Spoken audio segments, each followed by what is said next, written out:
I am honored, it's my honor to introduce our keynote speaker, Moira O'Neill.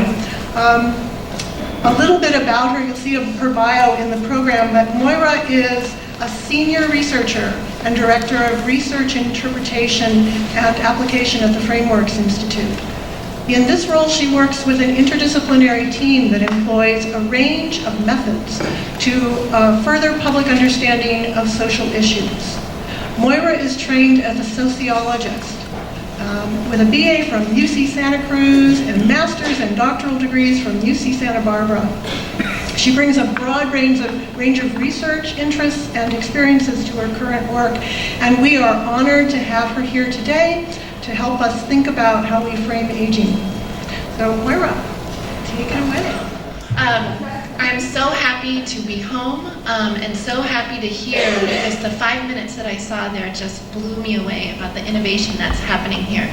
And we've been traveling all around the country presenting this research on how to reframe aging, but I feel that this is a little bit more of a personal engagement, because the work you all doing will directly impact my loved ones, my family, my friends, my people here in the Bay Area. So I want to start by thanking you all for the work that you're doing.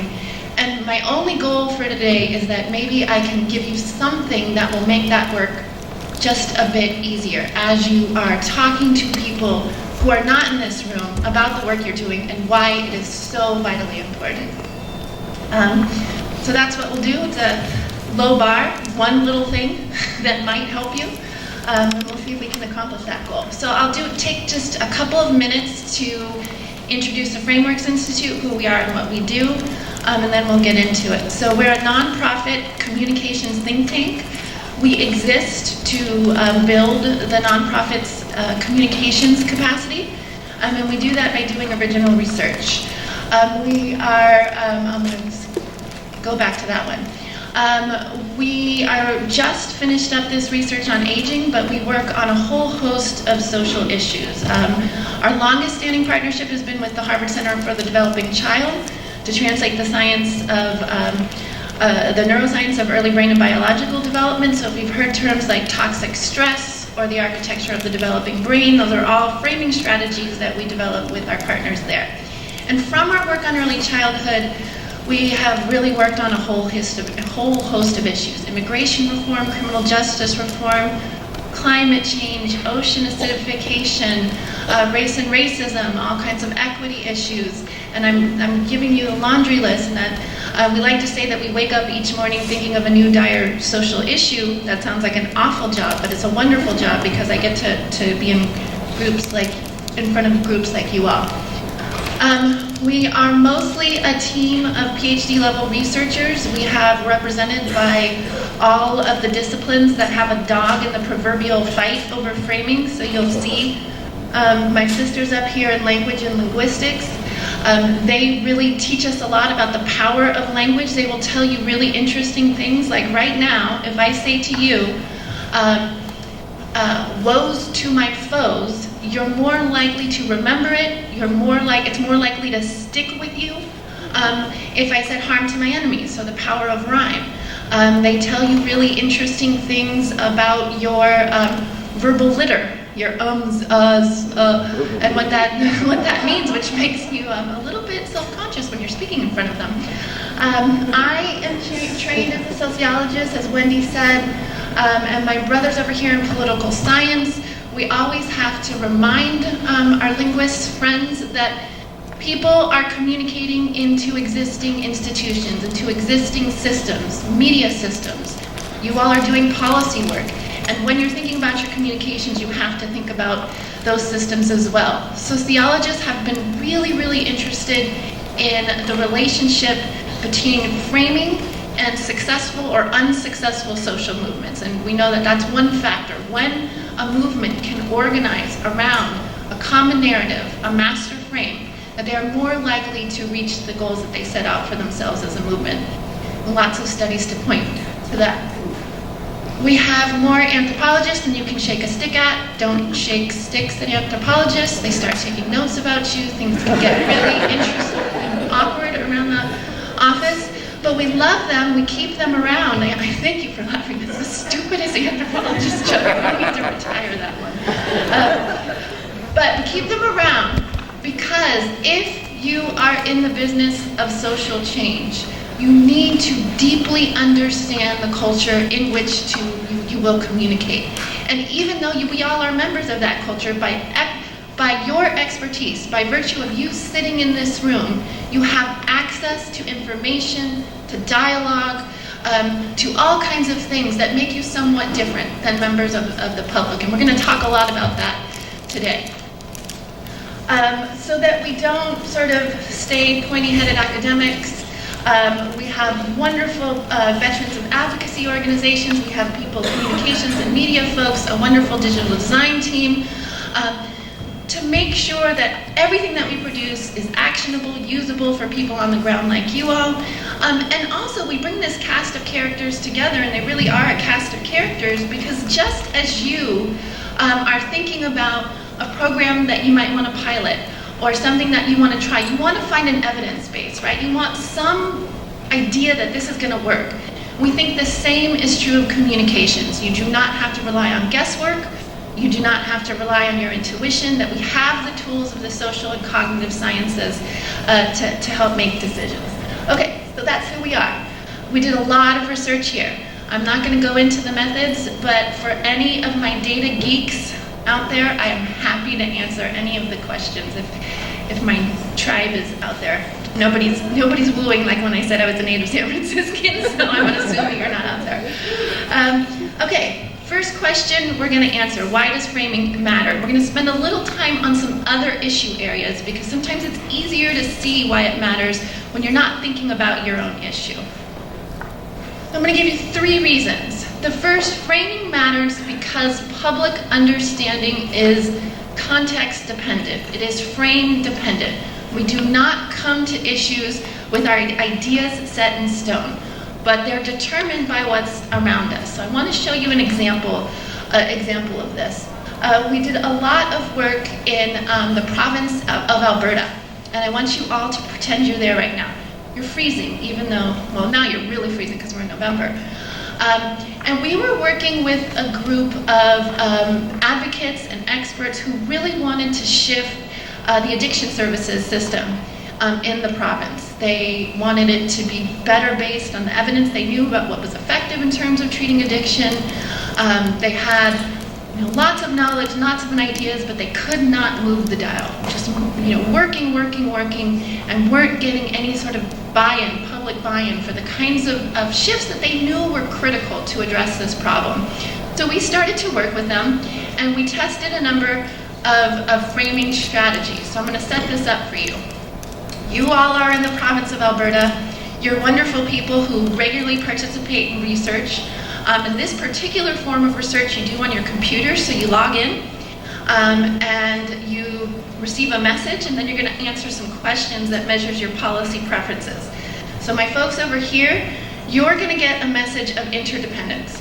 So we in Alberta, we are in this together. What happens over there happens here, and that's why we really need to do some work to improve our addiction services in this province. So that's your message. You guys back there, you're going to get the message of ingenuity. We are problem solvers. We are innovative. This is a tough problem, but we know what to do. And that's why we should really make a move to do something about addiction in this province. You guys back there, you're going to get an empathy message. And this is really important. This was the message that advocates were really doubling down on. People who are suffering from addiction are people just like us. We need to have compassion. And that makes a lot of intuitive sense. Most people who are working, especially the advocates in addiction, have had personal experience, have had family experience. They want people to feel more empathetic. So that was the message that they were doubling down on. You guys over here, you get nothing. But you're our most important group because you're our control group. You're our black line right here. Oh, I just gave it away. But you're our black line. God, I do this really dramatic, and guess what happened? But that didn't happen. So, what do you see? The empathy message, the message that advocates were going with, was actually depressing support for the very policies they were trying to put forward. And in later stages of the research, what we found was that what the empathy message was doing was really triggering these highly individualistic ways that in Canada and here, we have to think about addiction. So you have to hit rock bottom. Nobody can help you if you don't help yourself. And the problem with that way of thinking is it's really difficult to come behind that and ask for greater investment of public resources. If it's your problem, it's your problem. And we're not going to throw good money after bad, as that line of thinking goes. And this frame was actually activating that line of thinking. So, a couple of lessons here. To feel empathetic, telling them to be empathetic might not reach that goal. And this is all knowable. This is all knowable. We can research this and figure out what works and what doesn't work. Okay. Understanding is frame dependent. The second reason framing matters is because, and this is probably the most important thing, this is where my discipline, like I said, the sociology of social movements comes in, frames can make change. I'm going to say this at a very abstract level, and then I'm going to give you a concrete example of how this happens in real life. So, if a field of practice can organize around a shared frame, a master narrative, they can really shift that conversation. They have a better chance of shaping the stories that we as a culture tell about that issue, of shaping the public discourse. And if you can do that, if people can hear different stories from lots of different places over and over again, you can shift public thinking, you can build public demand, you can build public support that then gives the space for policymakers to do what they should do. Okay? Sounds beautiful, right? We'll get policy change, we'll save the world. There's a lot that goes on here, but I want to give you an example of how we've seen this work at Frameworks. So like I said, we've been in the early childhood space, translating the neuroscience of early childhood development for about 15 years. We developed the term toxic stress, or the idea that the chronic activation of the stress response system can have impacts on the developing brain that can sort of translate into lifelong health issues. This was a very deliberate science translation project. What it was designed to do is to get people to talk about the developing brain and to stop talking about the vulnerable child. Because if a child is vulnerable, why are they vulnerable? Finish that story for me. Bad parents. Bad parents, exactly. So, and if it's bad parents, that's not my problem. They need to get their act together. We're not going to support them. They're not doing their job. So it really is to actually take it out of the person and put it into a biological process for all kinds of reasons.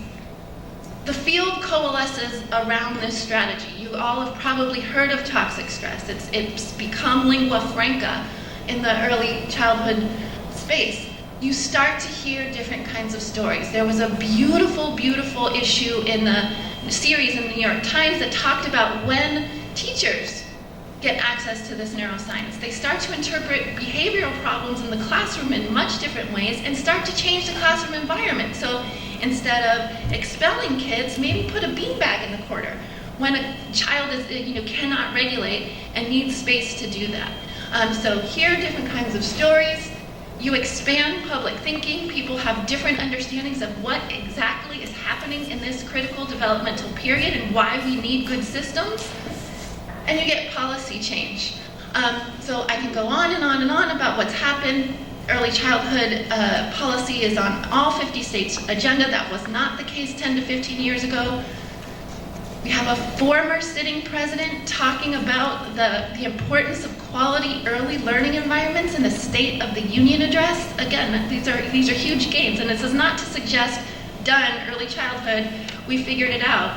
And there's been a lot of different kinds of work of a lot of people on the ground, but that shift to the science story is one piece of that success. So now for the real bummer part of our talk.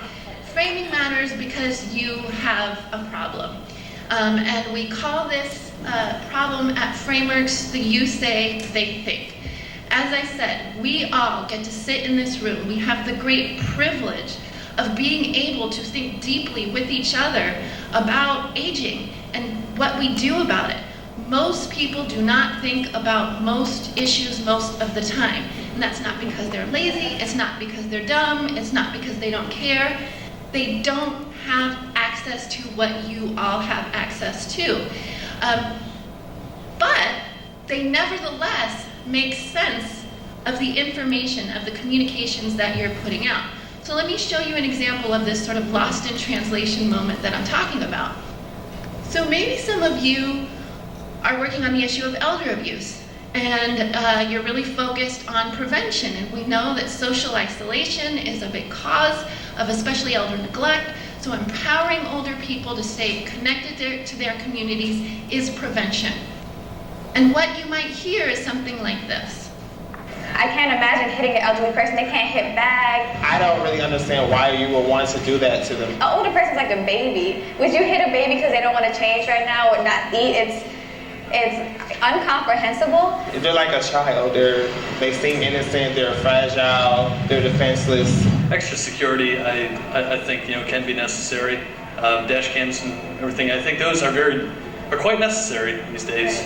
Yeah. Really monitors what goes on and when it happens. So you are giving a message of empowerment, right? And what you might hear back is incredibly paternalistic talk about older people. They're like babies. They're outraged by the abuse, but how they're thinking about who older people are is not lining up with your intended message. You're talking prevention in terms of urban planning. You're talking prevention in terms of housing. And what you hear back is, how do we make sure that the harshest punishments are in place for people who may be perpetrating these acts? And that's the only way that people can think about prevention in this particular context. So again, the point is that when you are communicating, when you send message out there, it doesn't go into an empty fishbowl, and your communications can just sort of swim around and people are just going to take what you say at face value. We are meaning-making animals. We make sense of new information with all kinds of things that already are going on in our heads. So instead of a fishbowl, the metaphor that we like to use at Frameworks is that of a swamp. Swamps have taken on now, it's like the metaphor, anyway, so we're just pretending. We're not draining the swamp here, because swamps are beautifully complex cognitive ecosystems. Wow. There are wonderful things in swamps. There are orchids. There are rich organic material. There are also alligators and flesh-eating bacteria that are waiting to eat the intended meaning of your message every time you go out and speak. So, are you ready to see your swamp? Sure. Come on, Oakland, are you ready to see your swamp? Yeah! Okay, thank you, Bay Area people. So, what I'm going to show you here is one method that we use where we flag people down on the street. So I'd flag you down and say, hey, will you talk to me for a $10 Starbucks card or whatever we have? And I ask you a series of questions, really basic questions, like what does it mean to age? What do we do about aging? So what you're going to see are those first top-of-mind answers that people have when they're thinking about aging and about older people. And I'll show you the afters later. So this is the befores, this is your swamp. Let it play. When would you say a person is old? Well, to me, old would be somebody who is over 80. Probably when they retire, so around 65. 60s. 60s? 50s. Maybe around 50. There's a young old, a middle old, and an old old. It's a mental thing to me. It's not age-driven, it's when they start acting old. What's it like to get older in America? Well, people are living longer. I can imagine that people are living a lot longer now. Unfortunately, as we get older, we start to see our bodies falling apart on us. They can't do everything by themselves anymore. Walking with canes. They start becoming a little more feeble. More health problems like strokes, cancer. More medication, more doctor visits. Would you say there are advantages to being older? You get to relax more. Yeah. Retirement? 'Cause that's when work comes to an end. Can you think of any advantages to getting older in America? Not really. Probably would be hard for them to adapt to this newer world or new technology and things like that. Technology-wise, I'm sure it's harder. Doors seem to be closing a bit as far as opportunities. I guess as you get older, they want someone who's going to be more vibrant, going to be around, maybe be able to do the work quicker, faster, better. Seems like the older I get, the less places they want me to work. They're alone. Their spouses die. There's, of course, a lot of folks who are just old and lonely. What do you think needs to happen for us to do well overall as we get older? Something needs to be done with Social Security because it's not going to last. People aren't going to have enough to take care of themselves. From Social Security, I feel like people don't really get that much money. The Social Security system. You have to get a lawyer in order to get the money that you're owed. I think you need to keep active, you need to keep moving. They need to stay active, both mentally and physically. You got to keep yourself active. More into fitness too, so they're more active. Exercise, good diet. Good eating habits and nutrition, of course. Taking better care of their health, being proactive. Just maintaining your health. I know a lot of old people who are fabulously spry and wonderful. Our society isn't betting on them as much. You get disconnected from some of the innovations and the activities that young people are into. When you don't see them, you don't really think about them, most people. Yeah. You know, so it's kind of out of sight, out of mind. It's tough to be old. So there's your swamp, and let's go through let's go through this a bit. We could spend all day analyzing that video, which would be fun, but you guys probably have things to do, so we won't do that. But I'll show you some of the things that we saw.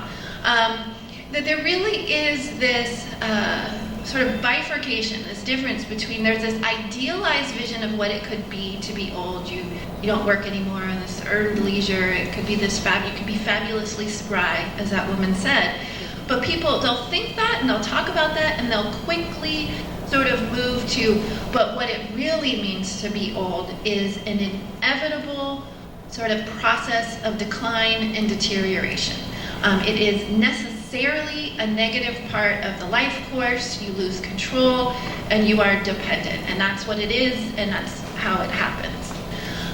People, just as my friends in Alberta who were thinking about addiction, people in this country tend to think about aging outcomes in highly individualistic terms. Did you save? Did you make the right choices? Are you exercising? Are you eating well? And that is the only thing that they see as determining outcomes in older age. People can think about sort of what is surrounding older people, so families have dispersed in new ways. There's sort of different social structures that isolate older people. They can think about that, but that's just the cost of modernity. There's nothing we can do about that. That's how it is. It's sad, it's regrettable, but what are we gonna do? And sort of shrug your shoulders. Now, what is an adjective that you did not hear, pronoun, that you did not hear while they were talking? We. They do that.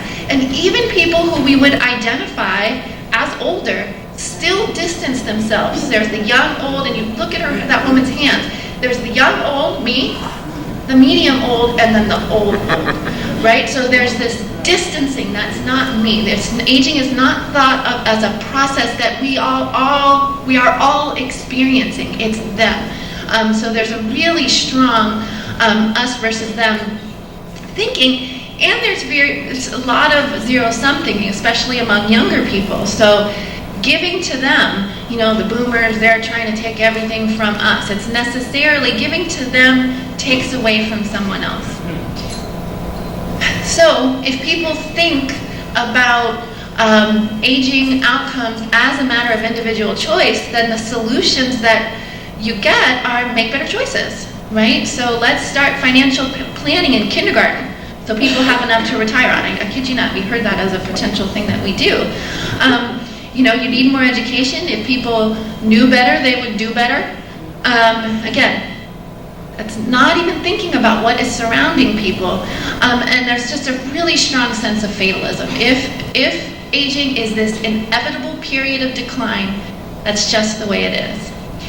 So there's a couple of what we call cognitive holes. So things that just aren't on people's sort of radar.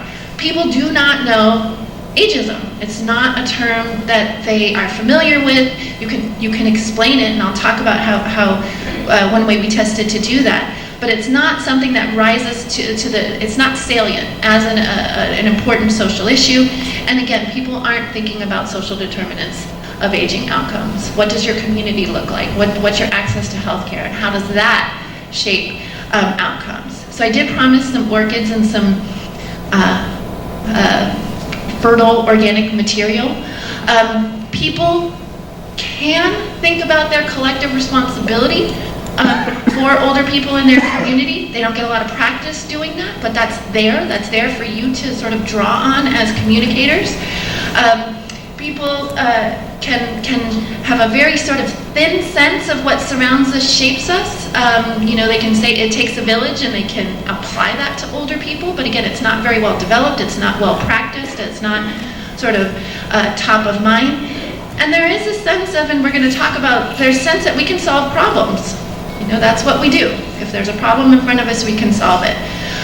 So what this means for you, knowing this swamp, and I'll talk to you about some of the communication strategies that we've used to help you navigate this swamp, is that you know that, again, people's thinking is not set in stone. Everybody, no matter who they are, is a potential ally, and everybody is a potential skeptic.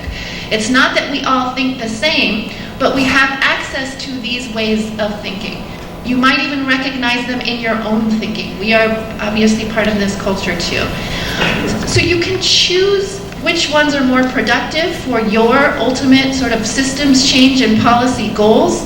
And then you can start making choices around your communications. So one of the things is you can start to think about the words you use when you are communicating with non-experts.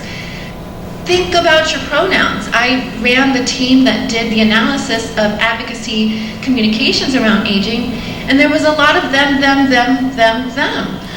How much we is in it as we age, not older people are this and they are doing that. Because we know that people assign all responsibility to individuals for aging outcomes, think about the words you're using: planning, choice, take personal responsibility. All that is going to do is feed an alligator that's waiting to eat your messages about policy changes, about system changes, about public investment in the things that we need to do.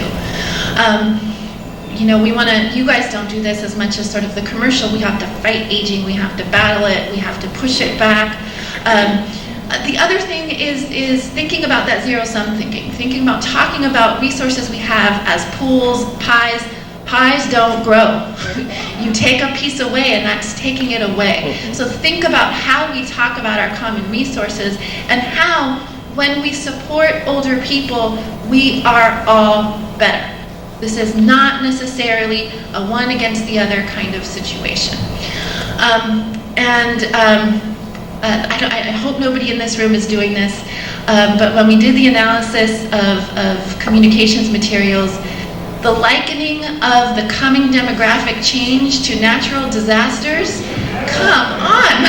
You don't need me up here to tell you that's a bad idea. The silver tsunami is coming, and you understand the impetus behind that. You know that we are in a world historic shift in terms of what our societies look like. But let's not talk about it as this natural disaster that we don't know where it came from and we don't know what to do about, and it's going to kill us all.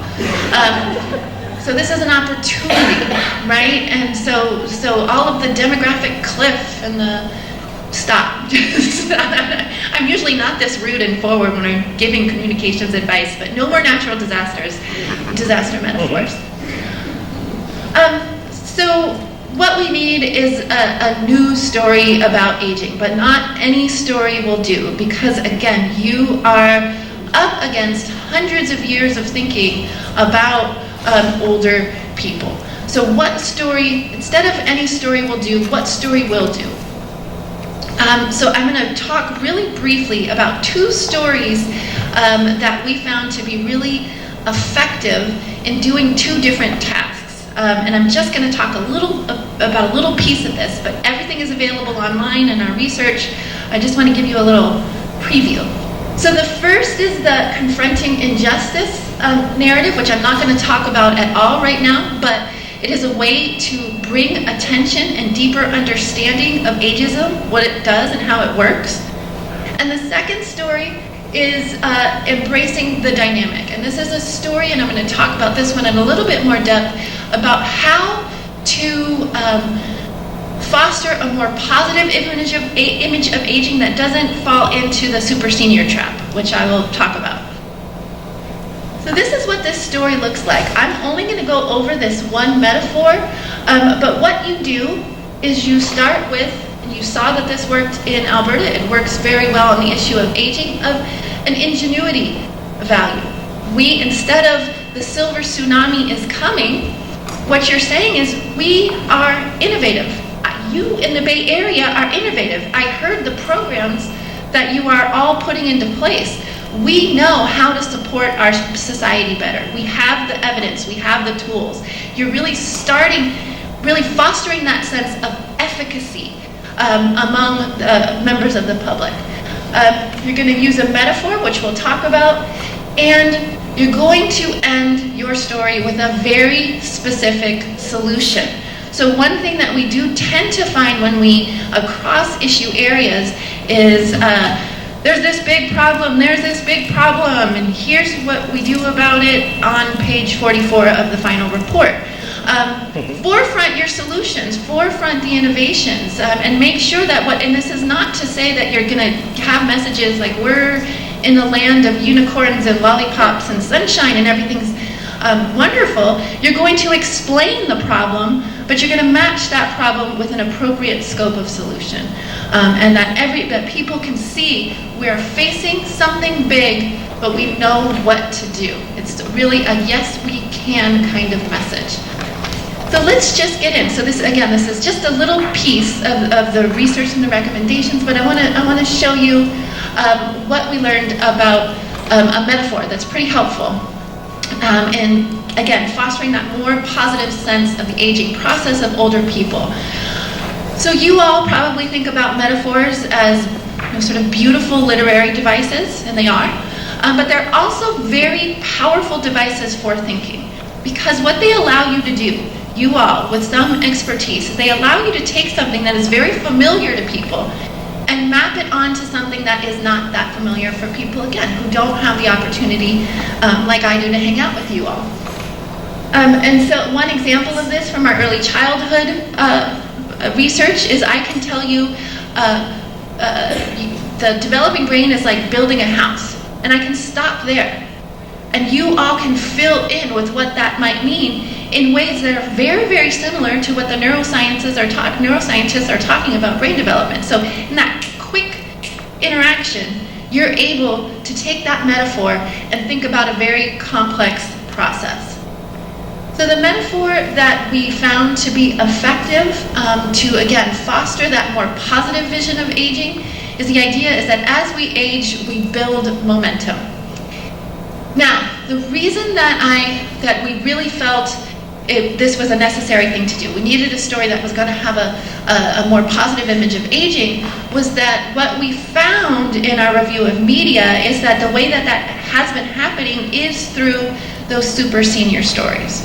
So one individual who is still walking the runway at 80, or who's bodybuilding at 90, or who runs marathons, until 96. And it's not that those aren't awe-inspiring stories, but the story is, it's just these extraordinary acts. It's all focused on what they did through their life course, how they ate, their state of mind, and you can't see really what is surrounding that person that allows those kinds of outcomes. So I love this metaphor for a couple of reasons, because momentum is productively unspecified. It does not have to be these extraordinary acts. We build momentum for an older person who is facing mobility issues, and we have the things in place so that person can fully contribute to their communities. That is momentum. We get to decide what are positive outcomes in aging, in our communications. Second, It is as much about what is surrounding, what is helping that momentum happen, as it is the individual choices. Again, I love the urban planning stories. How are we setting up our communities so that we can have that momentum? And finally, this happens. So wonderful for the 80-year-old that still walks the runway and they live this fabulous life. That's not good enough. Why is that momentum important for all of us? Why does it make all of us stronger? Why does it move all of us forward? It's this power, it's this energy that is good for our society. So I want to show you some examples of this working. So the first one, so I showed you the swamp, that's the before question, and I told you that I stopped you on the street and I asked you questions about aging and you gave your top of mind answers. And then what we do in these interviews is we say, it's really interesting. What I'd like to do is tell you an idea that some people are using to talk about the aging process. And I read you this metaphor. And then I ask you the same set of questions, only slightly rephrased, so you don't say, why are you asking me questions? And we get a different set of responses. So what I'm going to show you here is those after responses, after people have heard this particular metaphor. What do you take away from that way of thinking about getting older? I mean, if you're thinking about, the older generation gaining momentum, usually momentum equals picking up speed, that kind of thing, which is a whole different way to look at getting older. I guess, the energy just generates, like you were saying. It's a beautiful day. You make me feel like, it's a beautiful day to get older. You now have the freedoms to go out and do some of the things that you've always wanted. And I feel like the momentum is just going to keep gaining speed because now they have more time to spend. Think about sort of in the US right now, what do you think we need to do to make more space for the dynamic change that people experience as they get older? Well, make it a little easier for them to find jobs. Here's things you're qualified for. Have really good sharpened skills that they've always had. Here's this, and this. These are other things you can do. Because ideas can come to anybody. I think about all the writers who didn't write for 60 years, and then suddenly at age 60, they finally have time and enough energy and ability to process their whole life. What do you think getting older means for society as a whole? You need to collaborate with other really hardworking people. If we had some more community programs that young people interact with older people. I guess that's kind of exciting in a sense that there is this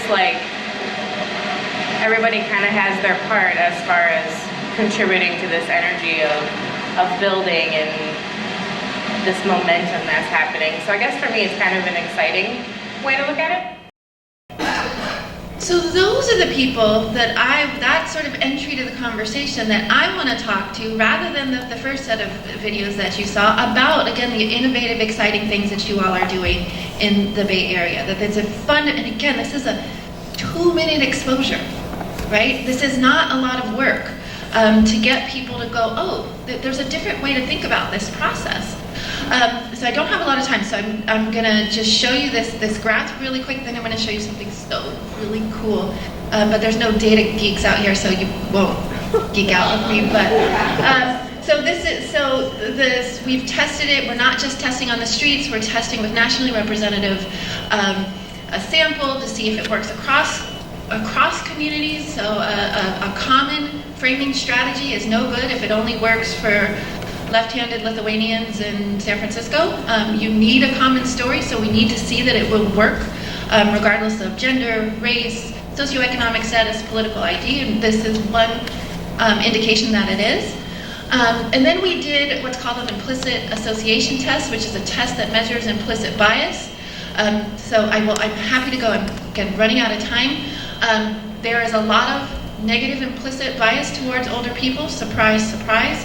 But again, after a very brief exposure, we could reduce implicit bias by almost a third, which is remarkable. This is the first study that we've seen of testing the frame effects using the IAT, so it's really cool. We're really excited about this. So you're actually reducing bias by telling these new kinds of stories, and I'm going to stop here. I'm sorry, I'm rushing at the end. I want to thank all of our funders. I want to thank you for your attention. I want to thank you for all the work that you're doing. This is my community. This is where I left my heart here, and I can't thank you enough for all the work that you're doing. So I'll stop there, and thank you. Thank you very much. We have a little bit of time for a Q&A, and so if you have questions, write them down, put up your hand, and our volunteers will circulate.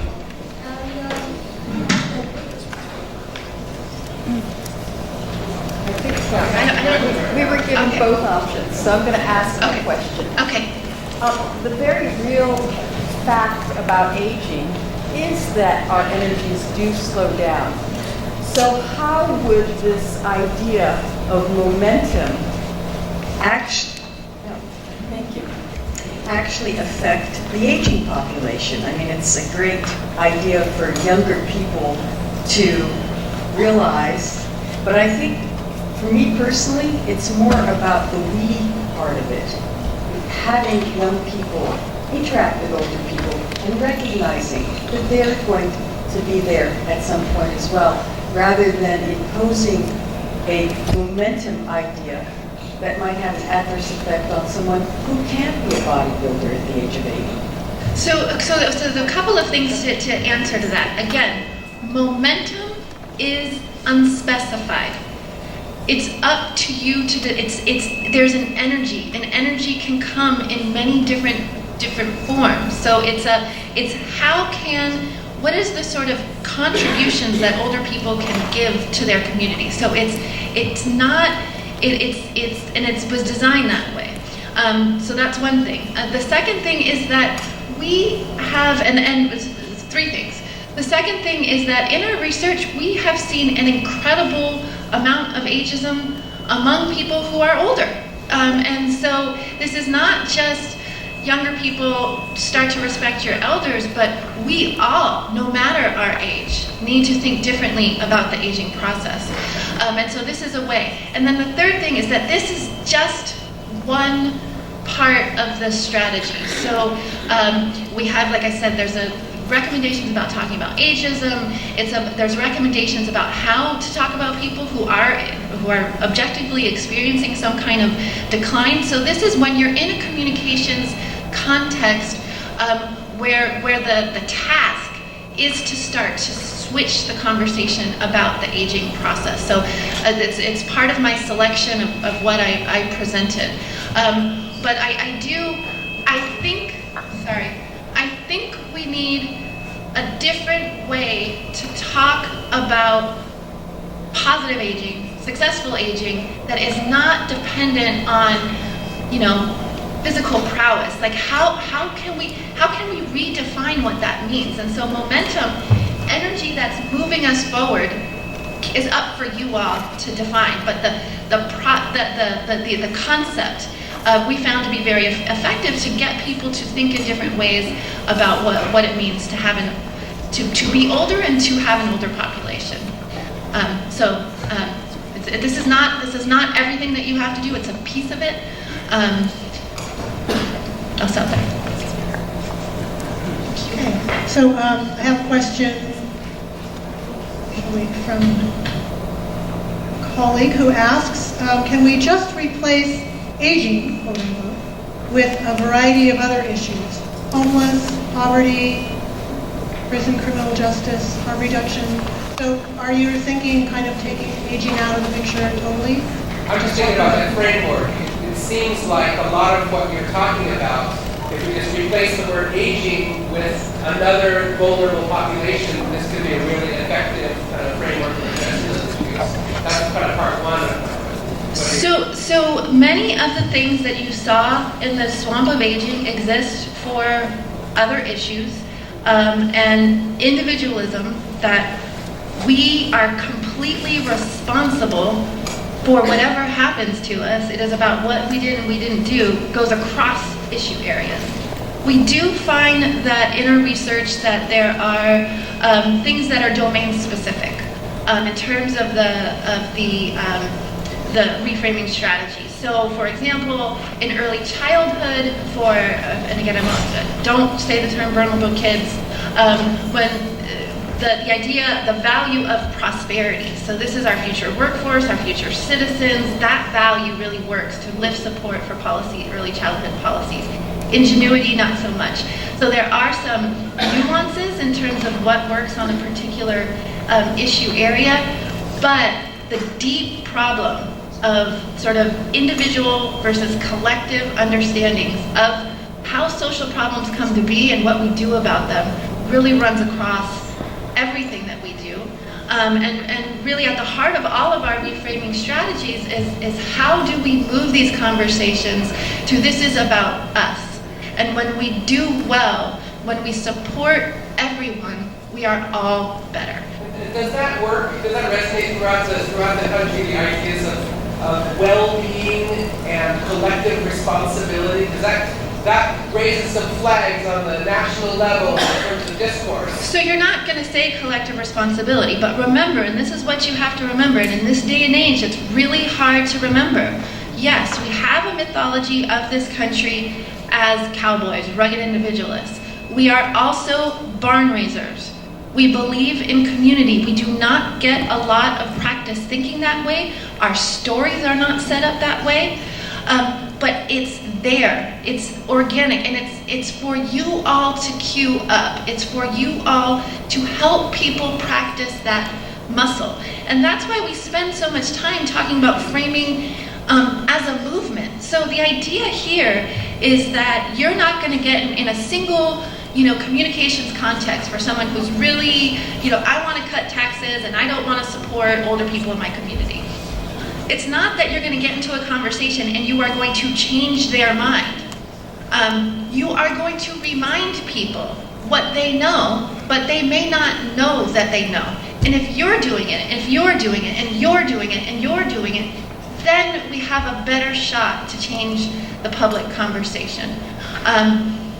So that's our theory of change, that this is not spin, it's not marketing, it's really telling a new story and telling a new story as a movement so that we have some shot to have a different discussion about what aging looks like and could look like in this country. So other questions? So, somehow our card collectors are not out here, but do you want to ask a question, Joel, or do you have...